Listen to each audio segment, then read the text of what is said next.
Okay, everyone, do you hear me? Yes, sir. Okay, that's good. चलें सही है। अच्छा मुझे ये बताएं कि क्विज आज देना है कल देना है? What do you think? It's कल अप टू यू। सर आपने नोट्स वो सर कल ठीक है सर। सर कल आपने स्लाइड्स अपलोड की हुई थी, नोट्स नहीं। अच्छा नोट्स की वो बच्चे मैंने पूरी बुक आपको दी हुई है। उस बुक के अंदर चैप्टर 5 मैंने बताया हुआ है। सेपरेट चैप्टर्स नहीं भेज रहा ना मैं, एक बुक ही कर दी है। ठीक है। अच्छा चलें कल दे दें, कोई मसला नहीं है। I do not have any issue. मैंने एमसीक्यूज बना दिए हैं ताकि मसला ख़त्म हो जाए टाइम का और ये वगैरह वगैरह का। जस्ट आपने ओपन करना है, उस पर क्लिक करना है एंड दैट्स इट। 5 से 6 मिनट लगेंगे आपको मैक्सिमम सॉल्व करने में। 10 MCQs है, नॉट मोर देन दैट। और 10 मार्क्स है मैक्सिमम। हाँ MCQs के थोड़े से ऑप्शन जो हैं वो कंफ्यूजिंग हो सकते हैं फॉर यू। उस पर फोकस कर लीजिएगा टिक करते हुए। एनीवेज पिछले सेशंस में से किसी ने कुछ पूछना? If there is any question you may ask, any question from the last session that we have discussed, या अभी तक माइक्रोबायोलॉजी में हमने जो कुछ भी पढ़ा है, अगर कुछ भी पूछना है, कुछ समझ में नहीं आई तो आप पूछ सकते हैं।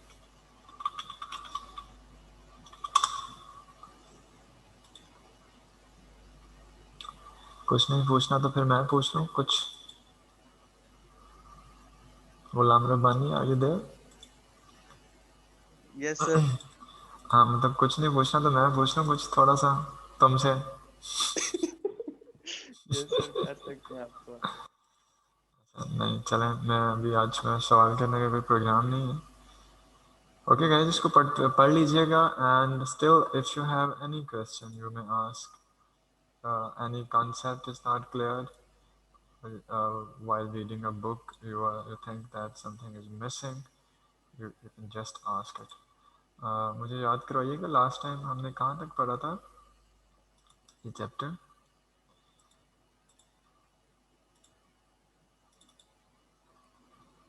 हमने डिस्कस कर लिया था, बर्जीस मैनुअल डिस्कस कर लिया था हमने, Verghese manual. Sir identification and sir ये अभी क्लासिफिकेशन। स्टार्ट ही करना था, अभी कुछ नहीं पढ़ाया था। नहीं कुछ तो पढ़ लिया था इसका। ये पढ़ लिया था कि इनिशियली क्लासिफिकेशन के तरीकाकार यहाँ पढ़ जी लिया सर, था। ये स्टार्ट वाला ही बता दिया था, ये 4 पॉइंट्स। आरएनए सीक्वेंसिंग के बेस पे, आरएनए सीक्वेंसेस के बेस पे सिमिलैरिटी और आइडेंटिफिकेशन की बात भी हमने कर ली थी साहब, जिसमें मैंने राइबोसोमल सब यूनिट्स ड्रॉ करके दिखाए थे और मैंने बताया था कि राइबोसोमल सब जी यूनिट सर। कहाँ पे होता है। सैफ तुम तो भूल जाते हो, पता नहीं क्यों। अच्छा चलें सही है। So moving next, that I just need to connect with the previous lecture. I just want to recall some points that we have discussed in the previous session. Actually, we were talking about the identification, classification, and categorization of the microorganisms. And in the previous session, we discussed some initial efforts that has been performed, some scientists starting from the Ferdinand Cohen, and इसके साथ साथ हमने बात की the second attempt that was performed by Ola Jensen, or he tried to classify the microorganisms on the basis of physiological characteristics rather than upon the morphology. फिर इसके साथ हमने थोड़ा सा मज़ीद देखा कि अल्बर्ट कलवायर and C B van Niel they try to find out the difference between relatedness and resemblance. और उसके साथ साथ up to the 1970 Roger Stanier he tried to identify the microorganisms on the basis of gene products, and he concluded that gene products are comparable in different microorganisms. फिर इसके साथ दूसरे कुछ features को लेके माइक्रो ऑर्गेनिजम्स के identification और classification के लिए एफर्ट्स हुई, और उसमें हमारे पास राइबोसोमल आरएनए का इम्पोर्टेंट रोल है। और जिसमें हमने ये पढ़ा था कि what is the ribosomal RNA, where it exist. And फिर मैंने आपको बताया था कि राइबोसोमल आरएनए में जो 16 राइबोसोमल आरएनए है, that ribosomal RNA remains conserved during the evolution and evolution history में। और ये होता कहाँ पे है? हमने देखा था कि there are two subunits of ribosome, one is the larger, one is smaller, और ribosomal RNA that is present in the subunits of ribosome.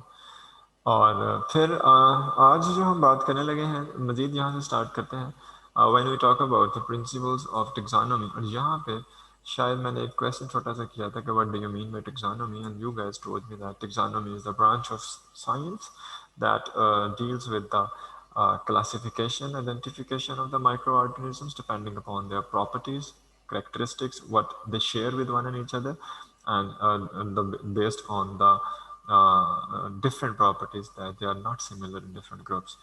So when we talk about the principles of taxonomy, there are basically three principles of taxonomy.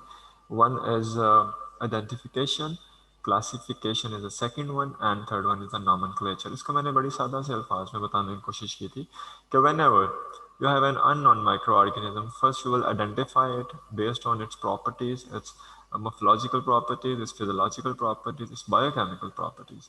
And whenever a microorganism is identified, then we can put it in any other class or any other group that would call the classification of the microorganism. उसके बाद third one आता है we now we have to name it, and you know that the nomenclature and the scientific naming that consist of two parts. तो फिर हम जिस group में रखेंगे, जिस जीनस और जिस स्पीशी में रखेंगे, उसकी बेस पे हम अपने ऑर्गेनिज्म को उसका नाम अलॉट कर देंगे।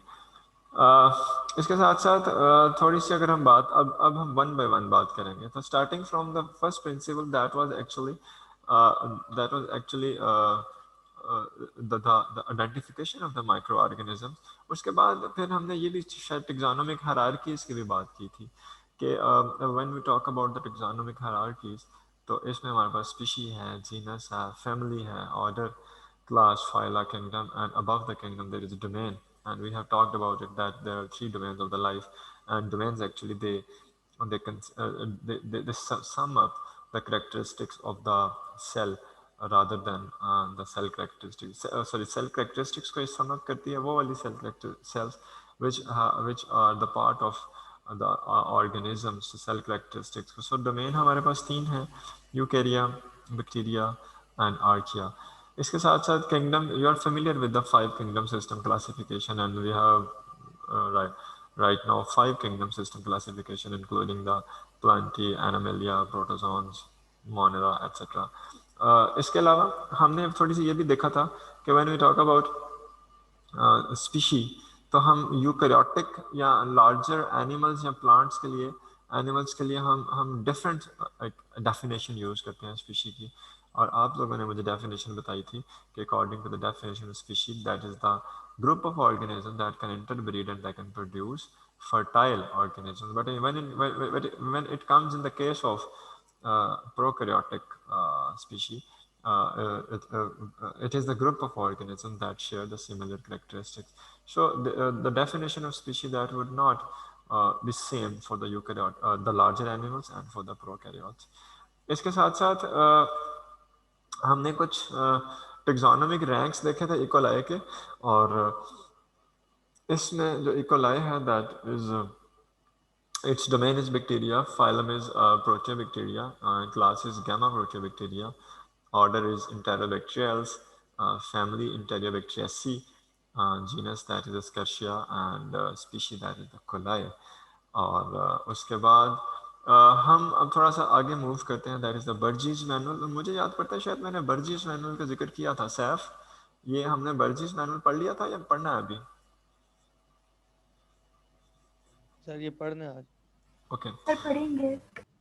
ठीक है। Bergey's manual of systematic bacteriology, that is a manual, that is a book that has been published on the systematic bacteriology of the taxonomy, and somehow कुछ लोग इसको बर्जीज मैनुअल को Bible of the taxonomy, microbial taxonomy खास तौर पे Bible of the microbial taxonomy भी कहते हैं, because that Burgess manual that contains all the information of the discovered microorganism regarding their ecology, regarding their culture characteristics, regarding their methods of enrichment.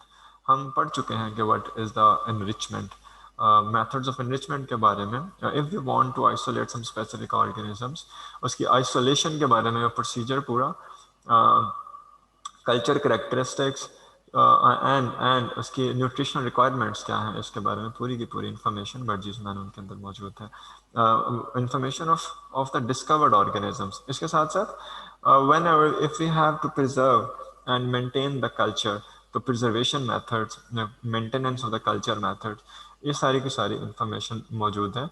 और approximately it is considered that all the non species they have the information in the Burgess manual। इसके बहुत सारे volume है हमारे पास, कोई 5 volume है, काफ़ी बड़ी बुक बनती है ये। एंड इसके अंदर इसका इसका न्यू एक वॉल्यूम कुछ अर्सा पहले पब्लिश हुआ, उसके अंदर बहुत सारी इसकी जो डेटा है that has been upgraded updated. और so briefly you can say that the Burgess manual is a book that may contain all the information or information of the non-species about their ecology, their methods of enrichment, their culture characteristics, the isolation of that organisms, and the methods for their maintenance and the preservation, etc. Okay, so now coming towards the detail of Burgess manual, हम इसकी ज़्यादा detail में नहीं जाएंगे, but I just want you to have an idea about Burgess manual। मैंने आपको बताया कि इस बुक के 5 वॉल्यूम हैं।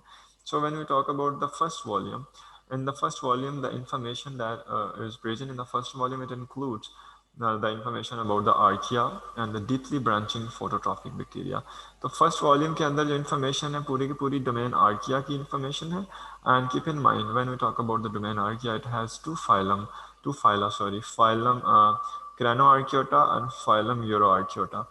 इसके अलावा इसमें डीपली ब्रांचिंग प्रोटोट्रॉफिक बैक्टीरिया, और इसमें जो फाइला कवर होते हैं वो काफ़ी सारे को 8-10 के करीब फाइला हैं। When we talk about the representative organisms of और the representative genera of these phyla, they may include the Pyrodictyum, Ignicoccus, etc., Halobacterium, Methanococcus, वगैरह वगैरह। So these are the representative genera that has been enlisted here, and they belong to the volume 1। and volume 1 के अंदर जो information है that is about the archaea and the deeply branching phototrophic bacteria।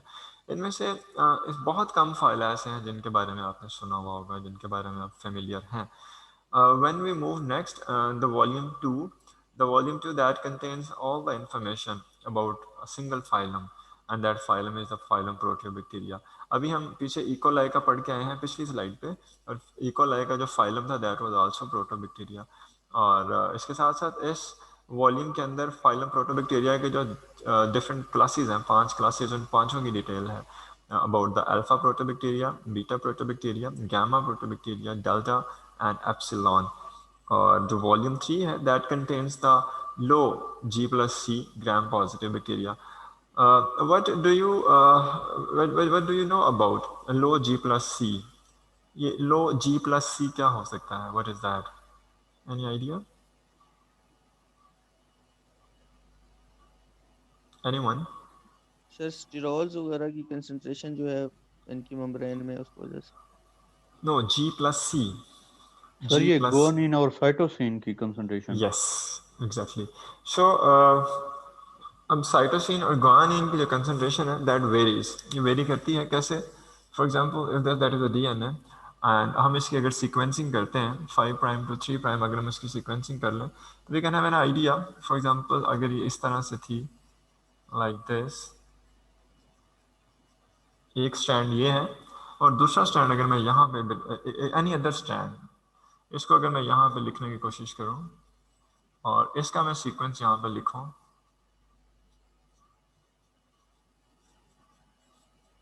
ठीक है। अब अगर इन दोनों strands को कंपेयर करें तो जो ये वाला स्ट्रैंड है इसके अंदर G और C की कंसंट्रेशन ज़्यादा है, ग्वानिन ज़्यादा है, guanine cytosine cytosine cytosine guanine guanine cytosine as compare to this band. तो इसी वजह से हम कह सकते हैं कि this band that has high G plus C content, ठीक है। और ये जो बैंड है इसके अंदर G plus C content lower है। अगर बैंड के अंदर G plus C content lower होगा तो अल्टीमेटली उसके अंदर A plus T कंटेंट जो है ये हायर होगा, ऐसा ही है जी। तो this band is higher in that A plus T content. अब होता यूँ है कि जब हम करते हैं PCR करते हैं, when we need to perform the PCR। और अब आपको पता है, आपने कभी मॉलिक्यूलर की लैब अभी तक मेरे ख्याल में नहीं की। Have you ever perform the PCR in the lab? Anyone? किसी ने किया? नो? नो सर, अभी तक तो नहीं। हल्का सा डेमो नहीं देखा है सर। सर। ओके तो देखिएगा, when we perform the PCR, तो PCR में हमारे पास प्रोसीजर ये हुआ करता है। अनफॉर्चुनेटली में marker is not working well. PCR में हमारे पास ये डबल स्टैंडर्ड DNA हुआ करता है। हम इसको हीट करते हैं, हम इसकी हीटिंग करते हैं, और हीटिंग के बाद हम ये जो डबल स्टैंड्स हैं they may be converted into single strands like this is the strand A and this is the strand B। They may be converted into single strands. अब होगा यूं कि whenever that strand is having high G plus C content, तो फिर इसको this is called denaturation, the conversion of double strand into the single strand. Whenever this strand is having the high G plus C content, it would take more energy to denature। क्यों? क्योंकि G plus C अगर इसके अंदर ज़्यादा है तो इसका मतलब है कि इसमें ज़्यादा ट्रिपल बॉन्ड्स हैं। ज़्यादा ट्रिपल बॉन्ड्स हैं तो उनको ब्रेक करने के लिए ज़्यादा एनर्जी चाहिए। और अगर इसमें high A plus T content है तो इसको कम एनर्जी चाहिए डीनेचर होने के लिए। And the denaturation of DNA means that the conversion of double standard into the single strand. तो इसी वजह से जब हम करेक्टरिस्टिक्स देखते हैं बैक्टीरिया की, तो उसमें जीसी कंटेंट को भी मद्देनजर रखते हैं। क्यों? क्योंकि जीसी कंटेंट जो है बैक्टीरिया की बहुत सारी प्रॉपर्टीज को चेंज करता है। उसकी एक एग्जांपल मैंने आपको ये दी है कि if there is a high G plus C content, it means that there would be more energy required to denature the DNA। तो अब यहाँ पे जो बैक्टीरिया हैं, depending upon their GC content, they have been categorized। So in the volume 3, all the bacteria that are gram positive but they have low GC content, they have been piled up in the volume 3। Got it? यहाँ तक बात समझ में आ गई? Yes किसी sir. को yes okay, sir. अगर किसी को समझ नहीं आई तो वो बता दे, अदरवाइज आई विल कंसीडर कि सबको समझ में आ गई है। ओके सो वॉल्यूम 3 के अंदर हमारे पास जो G plus C कंटेंट है that is lower as compare to the other bacteria. और इसमें हमारे पास जो फाइलम है दैट इज अ फ्यूमिक्यूटिस, और जो क्लासेस हैं क्लोस्ट्रीडिया हैं, मोलिक्यूटिस हैं और बेसिलाई हैं। अब अगर हम इसके रिप्रेजेंटेटिव जेनरा की तरफ देखें तो इनमें से बहुत सारे बैक्टीरिया ऐसे हैं जिनके नाम आपने कम से कम सुन रखे होंगे। For example when we talk about the volume 2 and it contains the information of the phylum Proteobacteria, so it may have the Agrobacterium, आपने इसका नाम सुना हुआ होगा। इसके अलावा Neisseria that belongs to the beta proteobacteria here, Nitrosomonas का नाम सुना हुआ होगा। उसके बाद गैमा प्रोटियोबैक्टीरिया में स्कर्शिया का नाम सुना हुआ है आपने, स्यूडोमोनास का सुना हुआ है। इसके अलावा डेल्टा प्रोटियोबैक्टीरिया में डेलोविब्रियो शायद आपने सुना हुआ हो। और फिर एप्सिलॉन बैक्टीरिया में कंपाइलोबैक्टर एंड हेलिकोबैक्टर का नाम आपने सुना हुआ है। So when we talk about the volume 3, it contains the information of low G plus C bacteria. और इसमें क्लोस्ट्रीडियम के बाद Heliobacterium, Mycoplasma, Bacillus, Streptococcus, Listeria and Staphylococcus, they belong to the low G plus C but they are gram positive bacteria। So when we move next, this is the volume 4 and it contains all the information of the gram positive bacteria which are high in the GC content, and the phylum that is the Actinobacteria। And volume 5 that includes the information about the planktomycetes, spirochetes, fibrobacter, bacterides, and fusobacteria। These are the phyla that are enlisted in the volume 5। और जो phyla हैं उनमें प्लैंक्टोमाइसीट्स, chlamydia, स्पाइरोकीट्स, फाइब्रोकीट, एसिडोबैक्टर, बैक्टीराइड्स, फ्यूजोबैक्टर। और अब अगर हम इनके representative genre की बात करें तो इसमें से बहुत सारे आपने सुने हुए होंगे। फॉर एग्जांपल ये फाइलम एक्टिनोबैक्टीरिया में आपने कोराइनिबैक्टीरियम का नाम सुना होगा, बिफिडोबैक्टीरियम का नाम सुना हुआ होगा, माइकोबैक्टीरियम, स्ट्रेप्टोमाइसिस, माइकोबैक्टीरियम का नाम सुना हुआ होगा। इसके अलावा ये जो हमारे पास वॉल्यूम 5 है, वॉल्यूम 5 में शायद आपने फाइब्रोबैक्टर का नाम सुना हुआ। So these are the representative genera that may be present here. इसमें there is no need to memorize all of these details, but you should be familiar with it कि कौन से वॉल्यूम में कौन सी इंफॉर्मेशन मौजूद है, और हमारे पास एटलीस्ट आपको इसका कुछ ना कुछ तो इन्फॉर्मेशन होनी चाहिए। So that's why I have enlisted it here. So coming next, this is actually called the shrub of life, and इसमें सिर्फ इतना से दिखाने की कोशिश की गई है कि how three domains are interconnected with one and each other. इसमें यूकेरिया है, बैक्टीरिया है, आर्किया है, और यूकेरिया जो है they are the advanced organisms, and इसमें एनिमल्स भी हैं, प्लांट्स भी हैं, फंजाई भी हैं, और यूकेरिया जो हैं ये एवॉल्व हुए और इनकी एवोल्यूशन में जो बैक्टीरिया हैं इनका भी पार्ट है. फॉर एग्जांपल अगर हम बात करते हैं एवोल्यूशन में, तो हम कहते हैं कि when there is an eukaryotic cell, और यूकैरियोटिक सेल में हमारे पास माइटोकॉन्ड्रिया है, क्लोरोप्लास्ट है, तो originally back in the history it was considered that ये बैक्टीरिया और सॉरी जो माइटोकॉन्ड्रिया और क्लोरोप्लास्ट हैं दे वर इटसेल्फ बैक्टीरिया. और फिर हुआ क्या कि इनको लार्जर सेल्स ने इनगल्फ किया, और इनगल्फ करने के बाद अगर मैं यहाँ पे बना सकूँ तो मिसाल के तौर पे the concept is that for example this was a larger cell और ये एक स्मॉल बैक्टीरिया था, this was engulfed by it, और ये इनगल्फ होने के बाद इसके अंदर डाइजेस्ट नहीं हुआ, and now it is acting like a mitochondria and that is producing energy for this whole cell.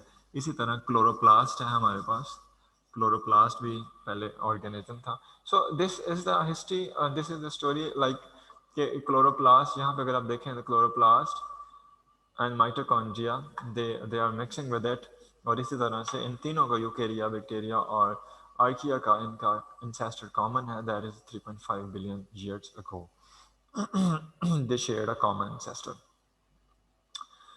और फिर जनाब जब हम नॉमेनक्लेचर की बात करते हैं तो नॉमेनक्लेचर में हमारे पास आता है बैक्टीरिया का नाम, that any micro organisms can scientific names that may consist of 2 parts, और इन 2 पार्ट्स में हमारे पास one is the generic name and second one is the specific name. और that the bacteria name that may be originated from any language, but इसका जो style suffix है that would be Latin. मिसाल के तौर पे हमारे पास कुछ एग्जांपल हैं, लैक्टोकोकस, लैक्टस. तो जो सफिक्स, ये सफिक्स क्या होता है? सफिक्स 2 टर्म्स यूज होती हैं, प्रीफिक्स एंड सफिक्स. सर जो बिफोर जो है जेनरिक नेम आया दैट वुड बी सफिक्स. और सर ये प्रीफिक्स जो होता है वो जो पहले आता है किसी वर्ड से, और सुफिक्स जो होता है बाद में आता है. You are right. सफिक्स किसी वर्ड के बाद में और प्रीफिक्स किसी वर्ड से पहले. तो नाम किसी भी लैंग्वेज से हो सकता है, लेकिन उसका जो सफिक्स है दैट शुड बी लैटिन. ये नॉमेनक्लेचर की हमारे पास एक कोड ऑफ कंडक्ट है. तो इसमें एक एग्जांपल मैं देता हूँ. कुछ अर्सा पहले पाकिस्तान से एक साइंटिस्ट थे, ही आइडेंटिफाइड प्लांट स्पीशी में भी, और उन साइंटिस्ट जो थे उनका नाम था सुल्तान साहब, डॉक्टर सुल्तान. तो उन्होंने उस ऑर्गेनिज्म का नाम रखा पाकिस्तानियम सुल्तानियम. तो उन्होंने उसको सफिक्स जो था वो लैटिन में करने की कोशिश की, and that was from the Urdu language. तो इसी तरह से नॉमेनक्लेचर हमारे पास with the passage of time हम ऑर्गेनिजम्स के जो नाम हैं हम इसको अपडेट भी कर सकते हैं. मिसाल के तौर पे इनिशियली ऑर्गेनिज्म स्टेप्टोकोकस जो था, स्टेप्टोकोकस, और इसको यहाँ पे एक एग्जांपल लिखिए. स्टेप्टोकोकस एक ऑर्गेनिज्म था जिसको हमने स्टेप्टोकोकस के ग्रुप्स में रखा, इसको नाम भी यही दिया इस जीनस में. लेकिन बाद में जब मजीद इसकी आइडेंटिफिकेशन या इस पर वर्किंग हुई तो ये it was prove that this is not the streptococcus, this is actually the Lactococcus. तो हमने इसका जीनस उठा के चेंज कर दिया, इसको स्टेप्टोकोकस से लैक्टोकोकस में रख दिया. तो अब जब भी इसका नाम बुक्स में लिखा हुआ आता है नॉर्मली तो लैक्टोकोकस यानी उसका न्यू नेम, और ब्रैकेट में उसका पुराना नेम स्टेप्टोकोकस लैक्टस लिखा हुआ होता है. अब कुछ बुक्स में इसको नया न्यूली अडॉप्ट किया जा रहा है और जो पुराना नाम है उसको नहीं लिखा जा रहा. ठीक है. So that's why that could be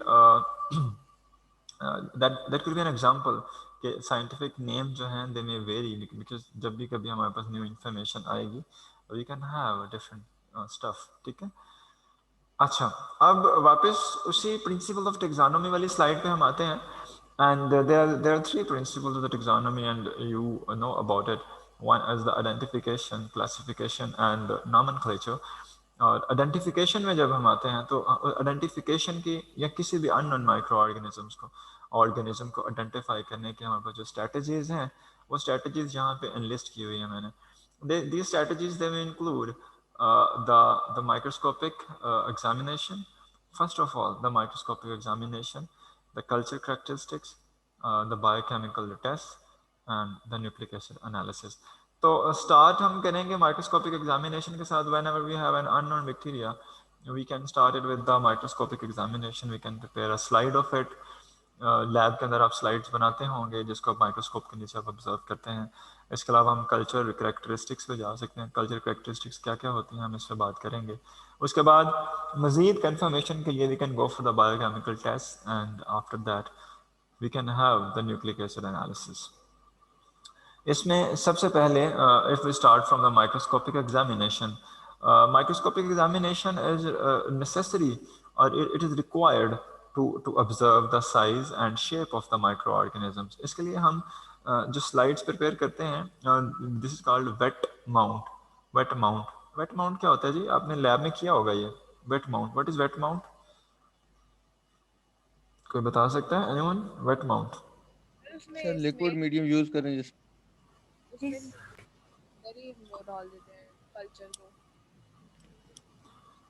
culture को क्या करते हैं? कल्चर में ग्लिसरीन होती है यूज. कल्चर में glycerine? No, that was a preservation method. वो पढ़ा है हमने पहले. सर लिक्विड मीडियम जिसमें यूज करें स्लाइड प्रिपरेशन में. स्मेयर जिसमें बनाते हैं वाटर से. इसके अलावा कुछ देखें. स्मेयर जो जब आप लैब में बनाते हैं स्मेयर, तो स्मेयर में हम कुछ और करते हैं. मैं अगर यहाँ पे बना सकूँ, for example this is a slide. Smear में हम क्या करते हैं, ये लूप होता है, स्लाइड के ऊपर एक ड्रॉप वाटर लगाते हैं, लूप के साथ अपना वो सैंपल लिया और यहाँ पे ऐसे ऐसे ऐसे करते हैं ना. This is smear. ये स्मेयर है. When we talk about the wet mount is a bit different. Wet mount के केस में व्हाट वी डू, हम एक स्लाइड लेते हैं, फॉर एग्जाम्पल दिस वन.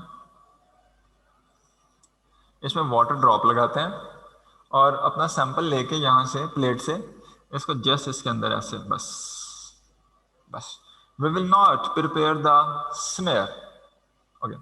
अब इसके लिए जो स्लाइड इस्तेमाल की जाती है, नॉर्मल स्लाइड जो लैब के अंदर अवेलेबल है वो भी इस्तेमाल की जा सकती है, लेकिन इसके लिए जो स्लाइड इस्तेमाल की जाती है उसको कहते हैं डिप्रेशन स्लाइड. डिप्रेशन स्लाइड के क्या करेक्टर है? जो लैब में कॉमन आप स्लाइड इस्तेमाल करते हैं वो तो इस तरह स्ट्रेट होती है ना. तो डिप्रेशन स्लाइड है, this is a bit different like this. इसमें यहाँ पे दरमियान में डिप्रेशन होता है लाइक हियर.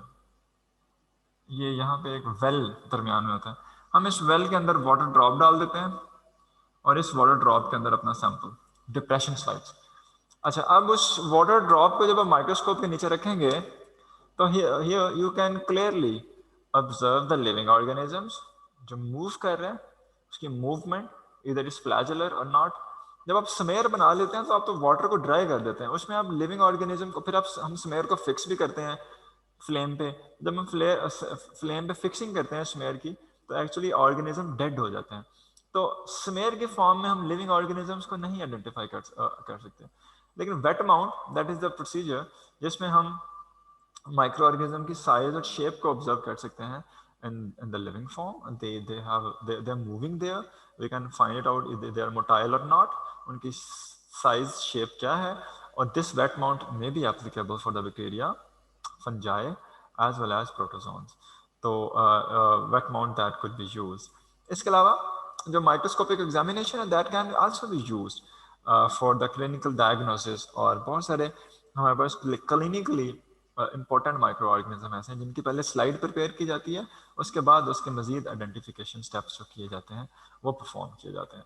इसी तरह से जब हम माइक्रोस्कोपिक एग्जामिनेशन की बात करते हैं तो उसमें अब डेफिनेटली जो माइक्रो ऑर्गेनिजम्स हैं उनका अपना तो कोई कलर होता नहीं है, and we are sometime unable to watch और see the micro organisms under the microscope.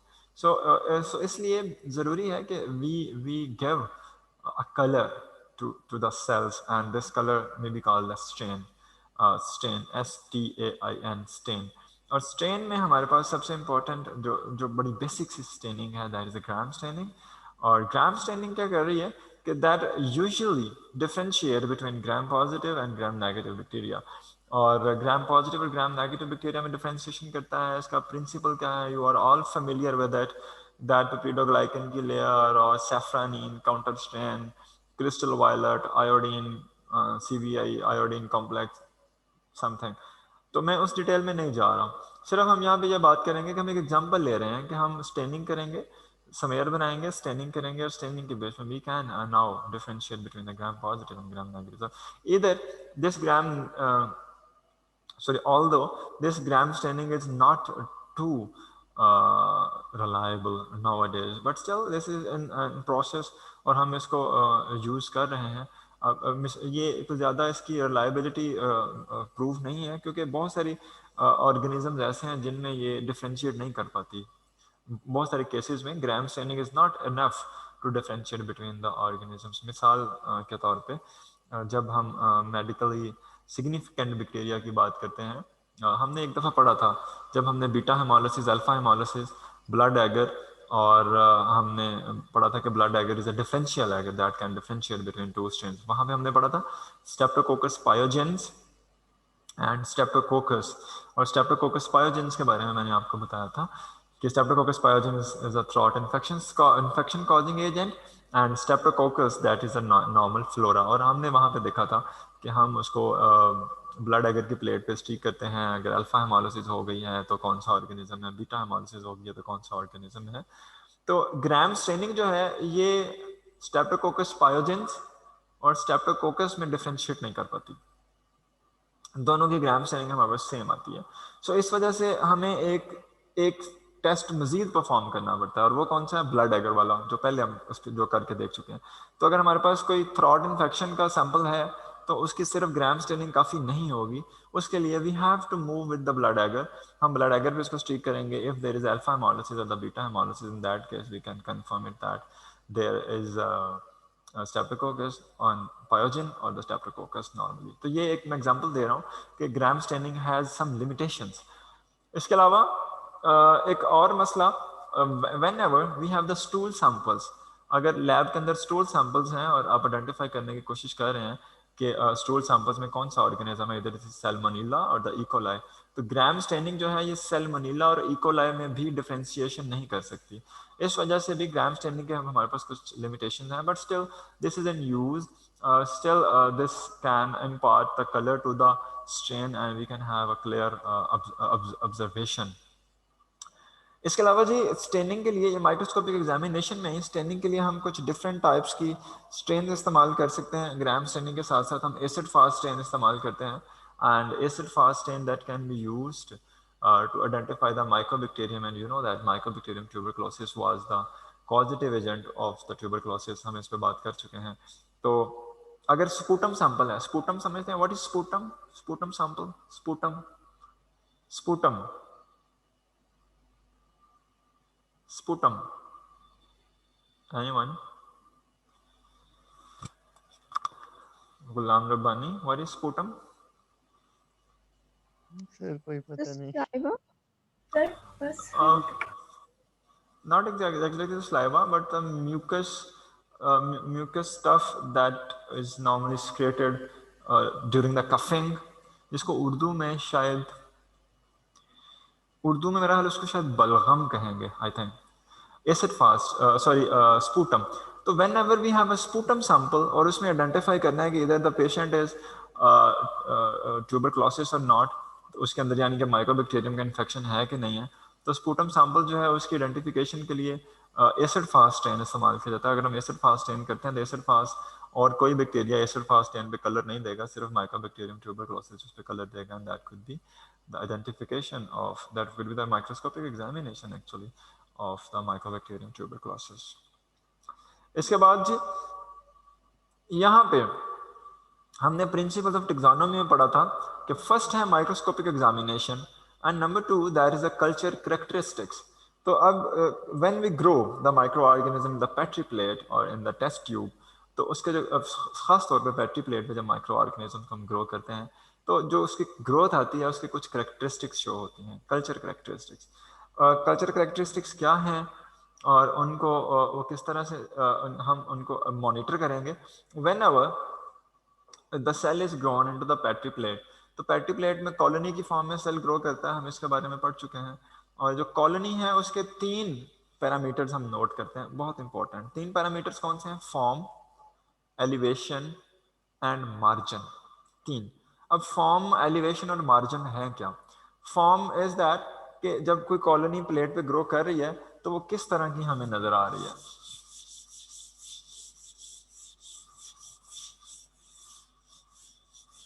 किस तरह, अगर तो वो कॉलोनी जो है वो इस तरह की है, सर्कुलर लाइक दिस, अभी हम सिर्फ फॉर्म की बात कर रहे हैं, this, if the colony is circular we would say this has a circular form. Sometimes the colonies these are irregular in the growth. Microorganism, अब पैटी प्लेट को हम ऊपर से देख रहे हैं तो हमें कुछ जो कॉलोनीज हैं वो इस तरह की इरेगुलर नजर आती हैं, लाइक दिस। कुछ कॉलोनीज फिलामेंटस हो सकती हैं, कुछ राइजाइड हो सकती हैं। तो यहाँ पे ये डिफरेंस लिखिएगा, राइजाइड और फिलामेंटस कॉलोनीज में डिफरेंस है। राइजाइड का स्ट्रक्चर और तरह का है, फिलामेंटस का और तरह का है। इसी तरह एलिवेशन, एलिवेशन का मतलब है कि अगर सरफेस से कॉलोनी कितना ऊपर उठी है और किस एंगल में ऊपर को उठी हुई है। मिसाल के तौर पे अगर ये नीचे जो लाइन ड्रॉ है, अगर हम इसको अगर सरफेस कंसिडर करें तो ये कॉलोनी अगर ऊपर को उठी है in this manner, this would be considered raised. Raised के बाद the second one, if the colony elevation is like this could be, this is called convex. convex colony अगर बिल्कुल इस तरह से है, फ्लैट, अगर कॉलोनी की शेप इस तरह से, दिस वुड कॉल अम्बोनेट। और like this if it is the form, it is the crateriform. ये एलिवेशन है, क्रेटरी फॉर्म, ठीक है। 1 2 3 4 5 करेक्टरिस्टिक्स हैं एलिवेशन की। इसके अलावा मार्जिन, मिसाल के तौर पे when we cut the piece, अब अगर हम इसके मार्जिन की बात करें तो this margin is entire, this is entire, this is complete here, entire, this is the margin. Side ले रहे हैं ना, साइड देख रहे हैं, this is the undulate, margin is called undulate. This margin is normally that is called filiform. Margin क्या होगा, मैं अगर यहाँ पे बता सकूं कि ये कॉलोनी थी, दिस इज द कॉलोनी, और इसकी फॉर्म कौन सी है? सर्कुलर।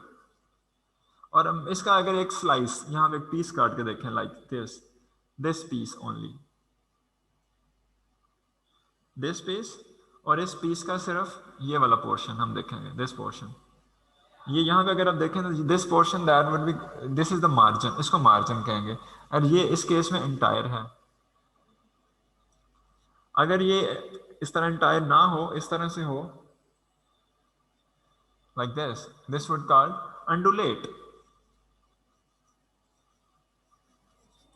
और फिर इसी तरह से फिलीफॉर्म, कर्ल्ड और Lobate. These are the 5 structures of the margin that may have in the colonies. Got it? यहाँ तक अगर किसी को कोई भी क्वेश्चन है, कोई बात समझ में नहीं आई, he or she may ask.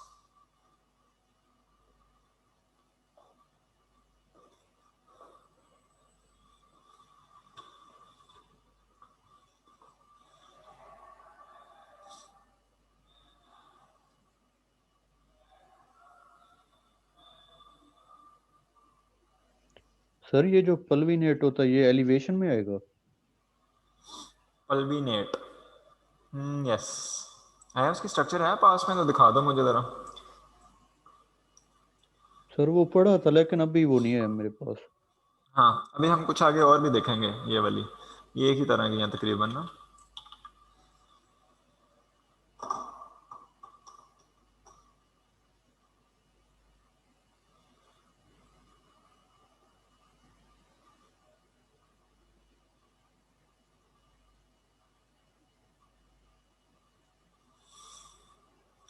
Know questions, तो आगे मूव करें। Yes. ऐसे है। Okay, so this one is the another examples for the form, elevation and margin, or आपने मेरे से पल्लवी पूछा था या पंक्ति पूछा था सैफ अभी? सर पल्लवी नेट, ये जो एलिवेशन में लिखा हुआ है। अच्छा ठीक है। So this one is the पंक्ति फॉर्म हियर, और ये फॉर्म है, ये सर्कुलर है, फिलामेंटस है, इरेगुलर है, राइजाइड है। This is the other one, spindle और लेंस। डिफरेंट फॉर्म्स कॉलोनी की हो सकती हैं। इसके अलावा एलिवेशन है, एलिवेशन में flat, raised, convex, pulvinate and umbonate. Margin में हमारे पास आएगी entire, undulate, filamentous, lobate, rose, this is also called serrated, and the curled one. These are the shapes, these are the types of the colonies when they appear on the petriculate. इसके अलावा another one that may be a shape or form that may include the round, irregular, filamentous, rhizide, curled, और edge में हमारे पास entire, filamentous, अंडुलेट और लोबेट को combinedly हम irregular भी कह सकते हैं एज एज में, या एज को मार्जिन भी, this is the margin, the other name of the margin. इसके अलावा जी एलिवेशन में हमारे पास रेज्ड हो सकती है, फ्लैट हो सकती है, कन्वेक्स, अम्बुनेट। और अगर इस तरह से है, ये वाली थोड़ी सी इंपॉर्टेंट है, अगर इस तरह से है, इसमें अगर आप देखें तो एगर के अंदर ग्रोथ हुई है, this one, this will be called growth into the medium, agar के अंदर भी ग्रोथ है, ठीक है। तो this can be explain in this way, and इसको एक नज़र देख लें। If you guys have any question you may ask, लेकिन इसके बारे में थोड़े से क्लियर हो जाइएगा, ठीक है। Just give me 2 minutes.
Okay जी, so should I move next? Should I move next? Yes, sir. भाई कुछ समझ आ रही है आप लोगों को ऑनलाइन मोड में? कोई issues? Yes, sir. That's good, अगर समझ आ रही है तो okay. So we are moving next, and this is about, so actually we are talking about the identification of the microorganisms, और इन identifications में अभी तक हमने दो चीज़ें पढ़ी हैं। एक पढ़ी है माइक्रोस्कोपिक एग्जामिनेशन, और दूसरी हमने देखी है कल्चर करेक्टरिस्टिक्स। अब तीसरी जो है इसमें बायोकेमिकल करेक्टरिस्टिक्स या मेटाबॉलिक करेक्टरिस्टिक्स हम देखने की कोशिश करेंगे कि how metabolically different organisms they are similar, and how metabolically they may differ from one and each other depending upon the enzymatic machinery and the metabolic pathways that may opt to gain the energy. ये कुछ metabolic capabilities हैं हमारे पास which can be considered as an important parameter to identify the microorganisms. इसमें बड़ी general सी हम examples लेते हैं when we are expected that there is a sample in which there is an organism named as a Serratia marsans, यहाँ पे लिखा हुआ है this one. अगर हम Serratia marsans को identify करना चाहते हैं और हमें शक है कि जो हमारे पास सैंपल है इसमें Serratia marsans है, तो हम क्या करेंगे कि इस सैंपल को 22 डिग्री सेंटीग्रेड पे इनक्यूबेट कर देंगे. अगर Serratia होगा तो 22 डिग्री सेंटीग्रेड पे रेड पिगमेंट प्रोड्यूस करेगा प्लेट के अंदर, पैटी प्लेट में रेड पिगमेंट प्रोड्यूस करेगा. तो this would be the confirmation of Serratia marsans. If we are suspected with the Pseudomonas aeruginosa, in that case we would incubate the Pseudomonas. And if there is a green pigment formation in the petri plate or the fruity color smell, fruity smell आएगा, तो उस case में this will be the confirmation that Pseudomonas aeruginosa was present. इसके अलावा Streptococcus pyogenes, ये इसके बारे में तो आप पढ़ चुके हैं कि Streptococcus pyogen को ब्लड एगर पे अगर हम स्ट्रीक करें और उसके रिजल्ट में अगर बीटा हेमोलिसिस हो जाए तो this would be the confirmation of Streptococcus pyogenes. इसके अलावा इकोलाई जो है, इकोलाई की अगर आइडेंटिफिकेशन करनी है तो हम मिसाल के तौर पे E coli that is a causative agent for different UTI infection. Urinary track infections में इकोलाई बहुत कॉमन है. And if we need to identify that this urinary tract infection is due to E. coli or someone else is the causative agent, in that case we would use the McConaughey agar. McConaughey agar के बारे में भी हम पढ़ चुके हैं कि E. coli जो है अगर E. coli जो कि lactose fermenter है तो E. coli will give the pinkish colonies और क्या क्यों देगा, bile salts, pH change, pH indicator, इसकी डिटेल में हमने डिस्कशन की थी. और these are some metabolic characteristics that can be observed. और उसके बाद हम मूव करेंगे बायोकेमिकल टेस्ट पे. And biochemical test they would indicate that either the microorganism that has specific biochemical machinery, enzymatic machinery or not, और उसको हमने किस तरह से आइडेंटिफाई करना है. इसकी एक बड़ी जनरल एग्जांपल है catalase. Catalase is an enzyme जिसके बारे में हमने शेक ट्यूब मेथड में पढ़ा था कि that enzyme is present in all the aerobic organisms approximately, and because that is involved in the degradation of the hydrogen peroxide. तो अगर हमें ये फाइंड आउट करना है कि किसी ऑर्गेनिज्म में कैटालेज मौजूद है या नहीं है, तो हम सिंपली क्या करेंगे कि एक ड्रॉप हाइड्रोजन पेरोक्साइड का लेंगे, उसको स्लाइड पे पोर करेंगे ड्रॉप को, और अपना सैंपल पैटी प्लेट में से लूप के साथ सैंपल लेके हाइड्रोजन पेरोक्साइड के ड्रॉप में मिक्स कर देंगे. If there are the bubbles, you know that whenever there is a hydrogen peroxide, अगर हाइड्रोजन पेरोक्साइड ब्रेक होती है, अगर H2O2 ब्रेक होके बनता है H2O में और प्लस O2 में, यहाँ पे अगर कैटालेज एंजाइम मौजूद है तो हमारे पास O2 बनेगा और ये O2 के बबल्स बनेंगे. तो अगर पैटी प्लेट में बबल्स आ रहे हैं तो इसका मतलब है कि ऑक्सीजन बन रही है. अगर ऑक्सीजन बन रही है तो इसका मतलब है कि this strain was catalase positive. और अगर हमारे पास पैटी प्लेट में कुछ नहीं आ रहा तो इसका मतलब है कि कैटालेज नेगेटिव, लाइक दिस. तो हम इस तरह से the presence of any enzyme into the organism we can detect it out.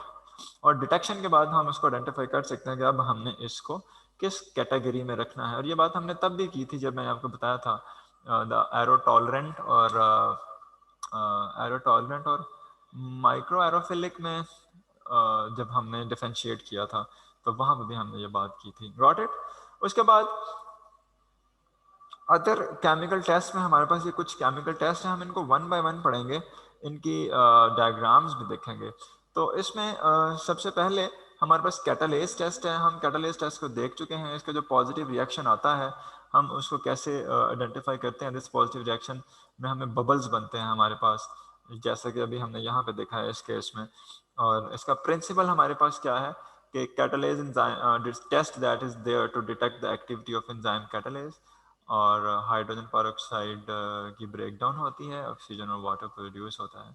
Another test that is a biochemical test is named as citrate, and citrate is the test which is there to determine that whether or not citrate can be used as a sole carbon source. तो इसमें citrate जो है ये या citrate ये carbon source के तौर पे यूज़ किया जा सकता है, कुछ बैक्टीरिया इसको यूज़ करते हैं, सारे यूज़ नहीं करते। तो हम अगर ये आइडेंटिफाई करना चाहेंगे इधर are unknown bacteria that can use the citrate as a carbon source और नॉट, तो उस केस में हम साइट्रेट टेस्ट लगाएंगे। और इसके जो हमारे पास डायग्राम है, अगर मैं आपको वो दिखा सकूँ, दिस इज, इसमें हम स्लॉन्ट बनाते हैं। स्लॉन्ट के बारे में मैंने बताया हुआ है, हम स्लॉन्ट बनाते हैं और इस स्लॉन्ट के अंदर ये जो मीडिया है ये जो मीडिया है, इस मीडिया के अंदर हमारे पास इस मीडिया के अंदर हमारे पास कोई भी कार्बन सोर्स नहीं है, सिर्फ citrate as a carbon source added है इसके अंदर। तो अब अगर हम इसके अंदर अपना इनाकुलम दे देंगे, तो अगर बैक्टीरिया साइट्रेट कंज्यूमिंग है तो बैक्टीरिया की ग्रोथ आएगी, अगर साइट्रेट कंज्यूमिंग नहीं है तो ग्रोथ नहीं आएगी।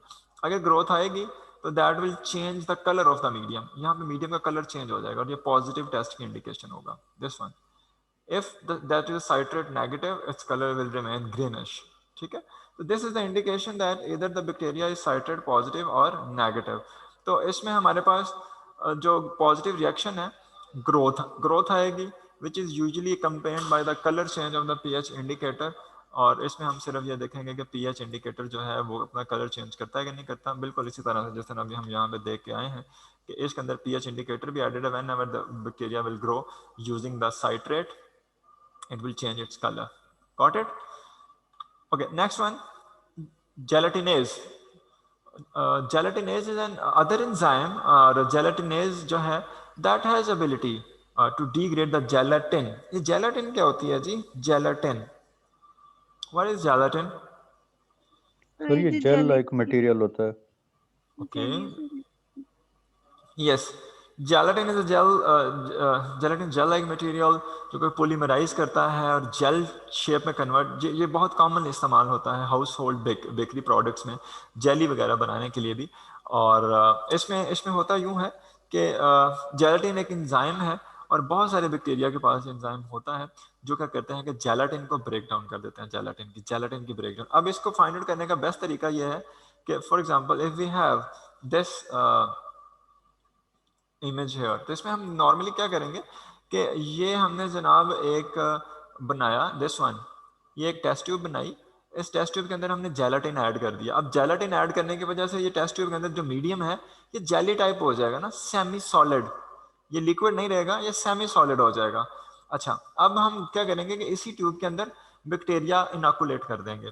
अगर तो बैक्टीरिया के पास जेलाटिनेज होगा तो that will break down the gelatin और ये जो मीडिया है ये दोबारा से लिक्विड हो जाएगा। I repeat my words, we will add the gelatin into the medium and by the addition of gelatin media will be semi solidified। okay, अब हमें डिटेक्ट ये करना है कि are organism that is containing the gelatinase enzyme और not. तो हम organism को इनोकुलेट करेंगे। If the organism is containing the gelatinase enzyme that will degrade the gelatin, जिसके रिजल्ट में हमारे पास जो मीडियम है ये दोबारा से लिक्विफाई हो जाएगा। तो this is the identification of it. For example, अब अगर मैं इसकी डिटेल में आपके साथ डिस्कस कर लूँ, gelatinase it detects the enzyme breakdown of gelatin to polypeptides. Gelatin की ब्रेकडाउन को डिटेक्ट करता है। जैसे ही जेलाटिन ब्रेकडाउन करेगी मीडियम सॉलिड फॉर्म से दोबारा लिक्विड फॉर्म में कन्वर्ट हो जाएगा। The solid gelatin is converted to liquid, ये हमारे पास इसका पॉजिटिव रिएक्शन आया करता है, दिस वन। ओके जी ख़वातीनो हजरात, यहाँ तक अगर किसी को कोई भी मसला है, कोई बात समझ में नहीं आ रही, चीज़ें कॉम्प्लिकेट हो रही हैं, तो कॉन्सेप्ट रह गया है, तो ही और she may ask again and again.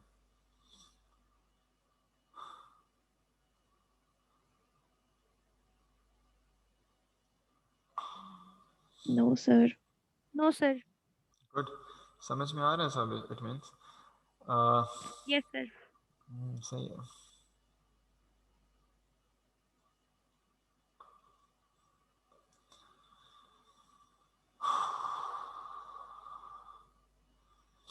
Okay, and the next one that is about the iron sulfide production।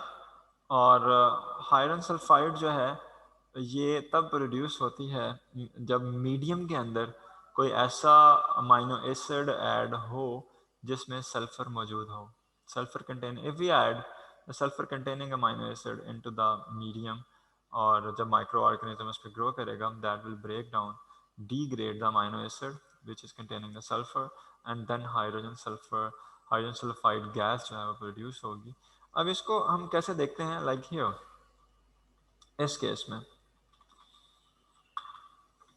Like this one, इसमें क्या है कि ये हमारे पास मीडियम है, ये वाला,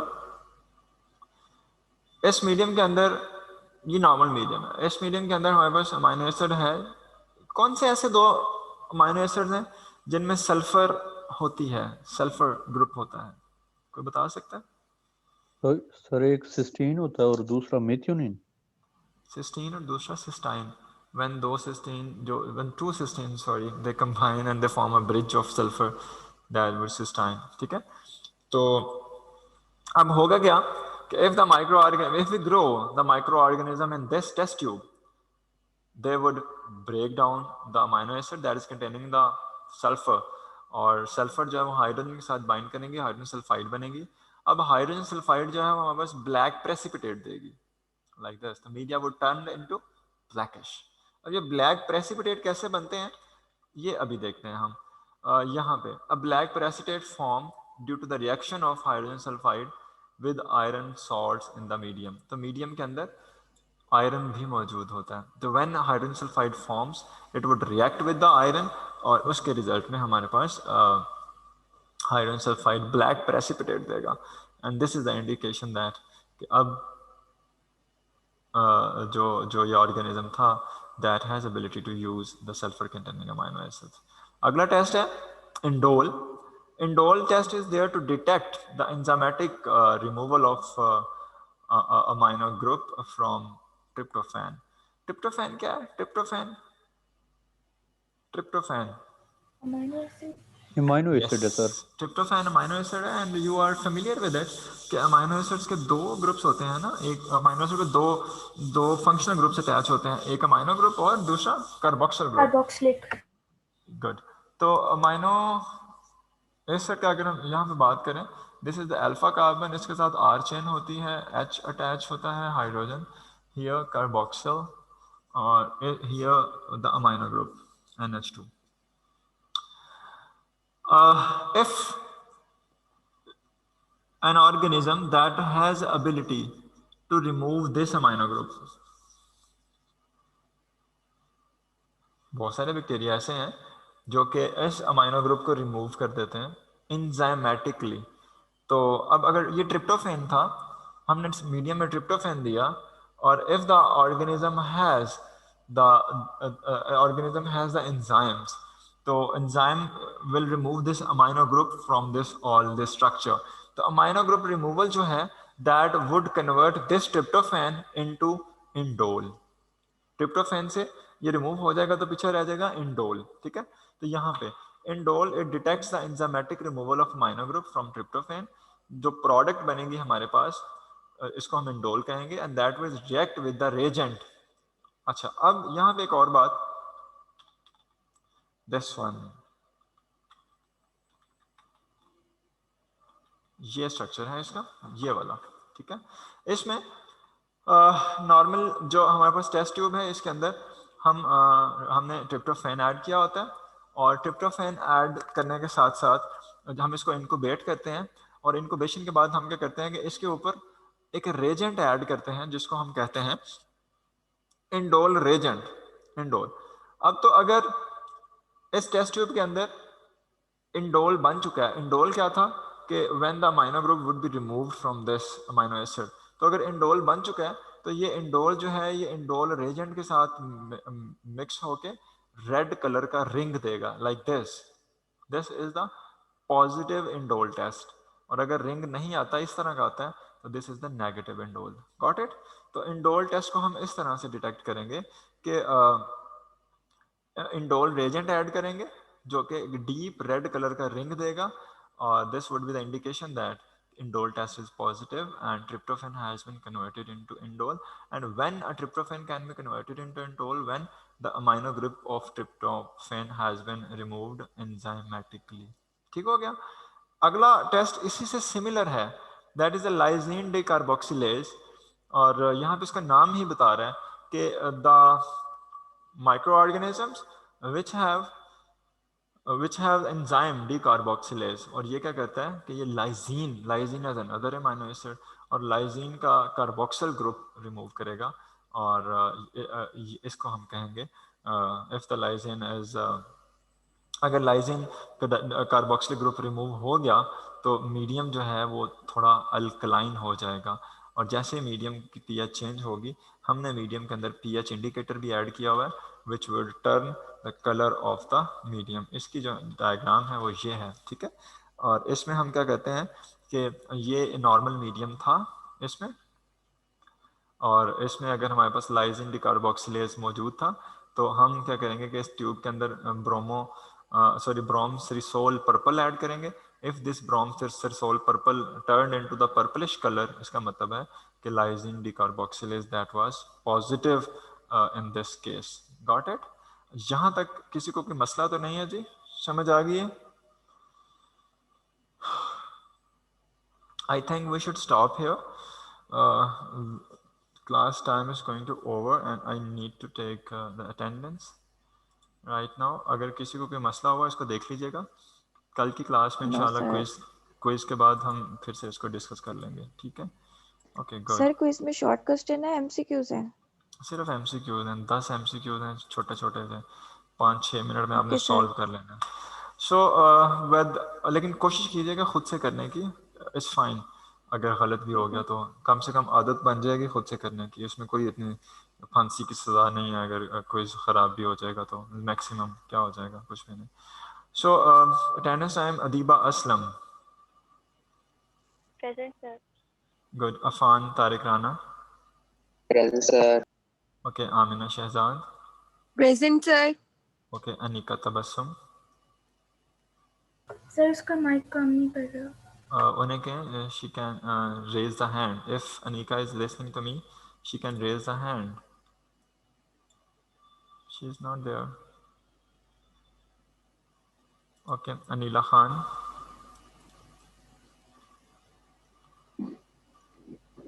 sir Anila Khan present. Okay, Raksa Rukhsana. Raksa Rukhsana, she is not there. Ariba Nasir. Present sir. Okay, Fizza Nadeem. Present sir.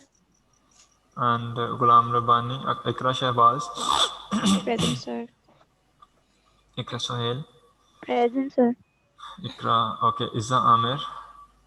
Present sir. Juwaiya Aslam. Present. Okay, Maryam Nadeem. Present sir. Okay, Marwa Abbas. Present sir. Okay, Mehreen. Mehreen is not here. Sir present. Mehreen. Okay, Mohammed Bilal Present, Arshad. Present sir. Haris Abbas Khan. Present sir. Naman Ali. Yes sir.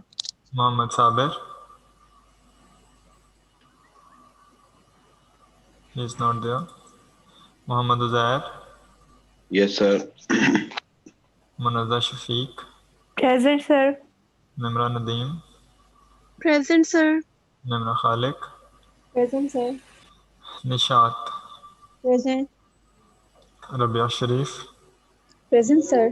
Rahima Rana. Present sir. Rana Nabil. Sir. Rida Akhar. Present sir. Seher Sajid. Saifullah Malik. Yes sir. Sehrish. Sundas Aruj Afshan. Present. Sayyid Karamat Hussain Shah.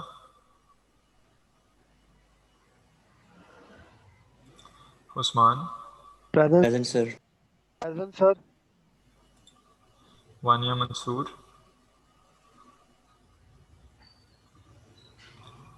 Zainab.